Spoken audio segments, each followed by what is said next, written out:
है। जैसे कोई वाक्य है तो वह वाक्य जो है बीता हुआ समय में, जिसको हम लोग कहते हैं भूतकाल, ठीक ना, भूतकाल कहते हैं जिसको, वह पास्ट टेंस में इसका प्रयोग किया जाता है। वाज और वेयर का जो प्रयोग किया जाता है वह पास्ट में किया जाता है। इसका जो है सेंटेंस जो होता है वह हिंदी क्रिया के अंत में क्या रहता है, था रहता है, थी रहती है, थे रहते हैं। जिस हिंदी क्रिया के वाक्य के अंत में था, थे और थी हो तो उस सेंटेंस में वाज और वेयर का प्रयोग किया जाता है। यह सामान्य पास्ट टेंस में होता है। यह जो होता है वाज और वेयर का प्रयोग जो होता है वह सामान्य पास्ट टेंस में होता है, सिंपल पास्ट टेंस में होता है वाज और वेयर का प्रयोग। तो इसकी जो पहचान है कि जिस हिंदी क्रिया के वाक्य के अंत में, जिस हिंदी क्रिया के वाक्यों के अंत में था, थे, थी रहे तो वाज या वेयर का प्रयोग किया जाता है। वाज या वेयर का प्रयोग किया जाता है। अब वाज और वेयर, यह वाज कहाँ प्रयोग किया जाता है और वेयर कहाँ प्रयोग किया जाता है। तो इससे पहले हम लोग बताए थे कि use of is, am, are.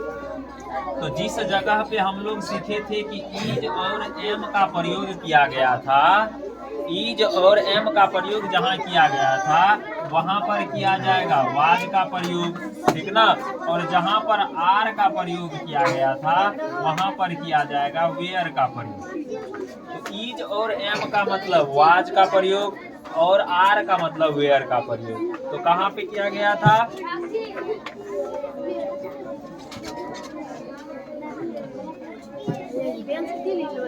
तो जैसे आई हो गया, एक, ही, सी, इट, या कोई नाम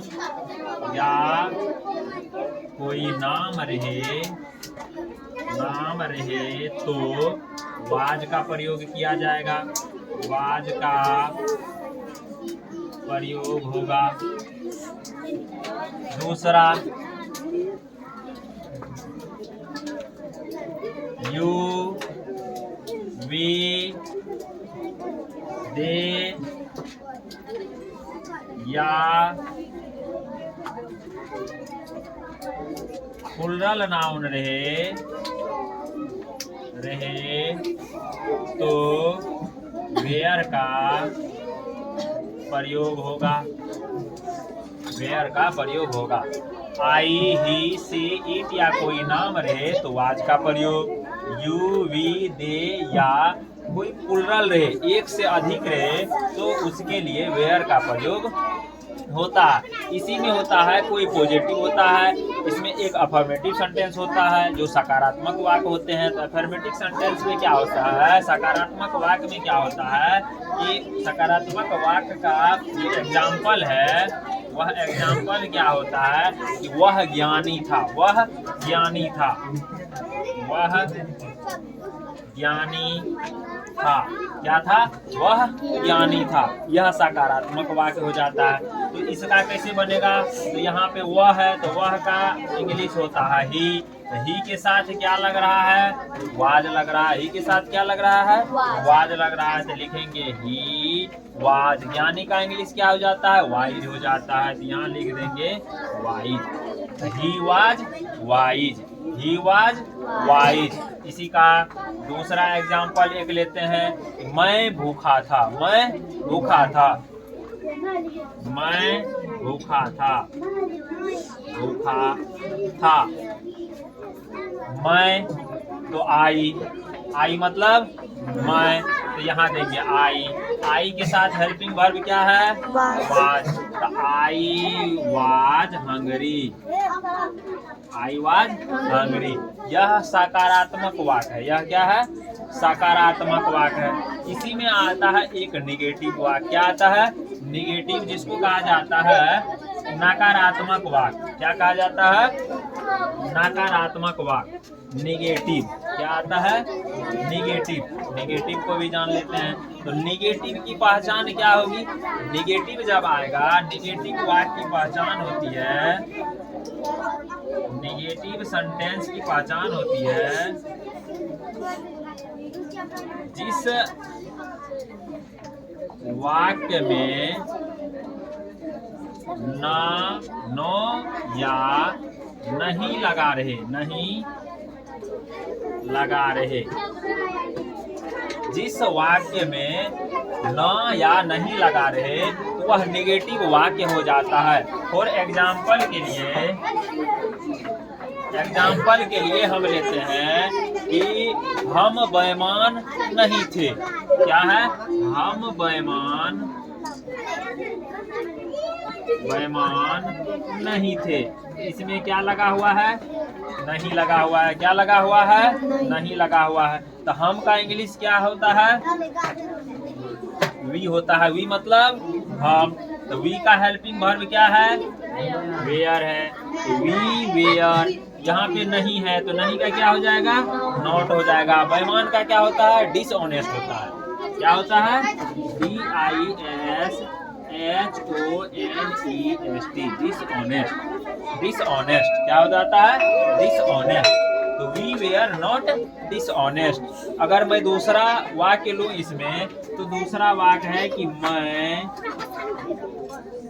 प्यासा नहीं था।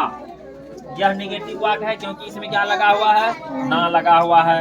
तो मैं का जो इंग्लिश होता है वह क्या होता है? आई। आई का हेल्पिंग वर्ब क्या होता है? वाज। तो आई वाज। नहीं का क्या होता है? नॉट। प्यासा का क्या होता है? थर्स्टी होता है। THIRSTY, thirsty. I was not thirsty. यह नेगेटिव समझ में आ गया? नेगेटिव हो गया। अब इसी का आएगा एक इंट्रोगेटिव। क्या आता है? इंट्रोगेटिव। इंट्रोगेटिव क्या होता है? प्रश्नवाचक चिन्ह होता है, प्रश्नवाचक वाक्य होता है। इंट्रोगेटिव सेंटेंस क्या होता है? वह प्रश्नवाचक वाक्य होता है। इंट्रोगेटिव वाक्य की जो शुरू होती है वह प्रश्न पूछने के तरीका से शुरू होता है। जैसे क्या से शुरू होता है। अगर वाक्य के शुरुआत में क्या लगा हो तो इसका मतलब है कि वह प्रश्न पूछ रहा है। वह क्या कर रहा है? प्रश्न पूछ रहा है।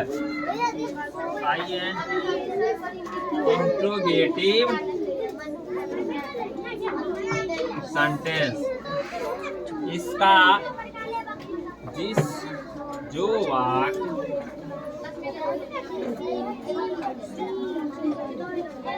क्या से शुरू हो तो वह इंट्रोगेटिव सेंटेंस हो जाता है। एग्जाम्पल के लिए लेते हैं, कि क्या वह खुश था। और यह क्या से जो शुरू हुआ है तो इंट्रोगेटिव का जो चिन्ह होता है वह प्रश्नवाचक चिन्ह यह होता है। इसको लगाना नहीं भूलेंगे। यह प्रश्नवाचक चिन्ह अंत में लगा देंगे। अगर नहीं लगाए तो इसका मतलब सेंटेंस गलत हो जाता है। तो इसका जो होगा बनाने का नियम, जो सब्जेक्ट का हेल्पिंग वर्ब होता है वह पहले आ जाता है। तो यहाँ पे सब्जेक्ट क्या है? वह है। वह का हेल्पिंग वर्ब क्या है? वाज है। वह का helping verb was. He was. तो ही का हेल्पिंग वर्ब क्या है? वाज है। तो यहाँ वाज से शुरू होगा। क्या होगा? Was he happy. Was he happy और प्रश्नवाचक चिन्ह लगा देंगे। क्या तुम उदास नहीं थे? दूसरा है क्या तुम उदास नहीं थे? क्या तुम उदास नहीं थे? ठीक है। क्या तुम उदास नहीं थे? तो यह इंट्रोगेटिव निगेटिव दोनों हो गया। यह इंट्रोगेटिव क्योंकि इसमें इंट्रोगेटिव क्या भी है और इसमें नहीं भी है। इसमें क्या भी है और नहीं भी है। तो इंट्रोगेटिव निगेटिव में क्या होता है? जैसे यू हुआ तो यू का हेल्पिंग वर्ब क्या है? वेयर। तो वेयर से शुरू हो जाएगा वाक्य। WERE were you not. You के बाद क्या आ जाएगा? नॉट आ जाएगा। उसके बाद सेट आ जाएगा और प्रश्नवाचक चिन्ह लग जाएगा। समझ गई? हो गया।